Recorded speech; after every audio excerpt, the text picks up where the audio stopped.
Happy birthday to me. ఈరోజు పుట్టినరోజు నాది. కేక్ అయితే రొటీన్గా ఉంటుంది కాబట్టి ఐస్ క్రీమ్ ఆర్డర్ పెట్టింది మా ఫ్రెండ్, అది కూడా నన్ను అడిగి.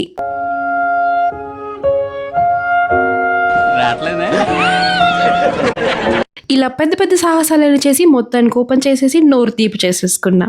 ఆ రోజు అయితే సాటర్డే, నో ఆఫీస్ కాబట్టి తిరగడానికి బయటకు వెళ్తున్నాం. మనిషి మాత్రం ఆటోలో ఉన్నాడు కానీ రోడ్డు మీద స్కేటింగ్ చేస్తున్నాడు. అదేంటి ఇట్లాంటివన్నీ నాకే కనిపిస్తాయి. ఆ రోజు కేఫ్కి వెళ్దామని ఫిక్స్ అయిపోయాం. ఇంకా మళ్ళీ గూగుల్ తల్లిని అడిగితే శ్వాస కేఫ్కి వెళ్ళండి అని చెప్పింది. ఫస్ట్ అయితే మేము budget friendly peri peri french fries తీసుకున్నాం. సాటర్డే నో నాన్ వెజ్ కాబట్టి గుంటూరు స్పెషల్ మష్రూమ్ ఫ్రై తీసుకున్నాం. ఘాటుగా స్పైసీగా భలే ఉన్నింది.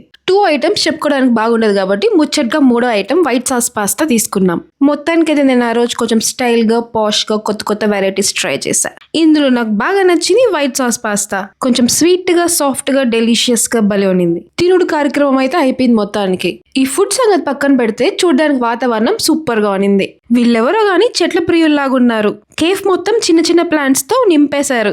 ఇంకా అలా కొన్ని ఫొటోస్ తీసేసుకొని బయటికి అలా తిరగడానికి వెళ్తున్నాం. మళ్ళీ నెక్స్ట్ వీడియోలో కలుస్తా. బాయ్.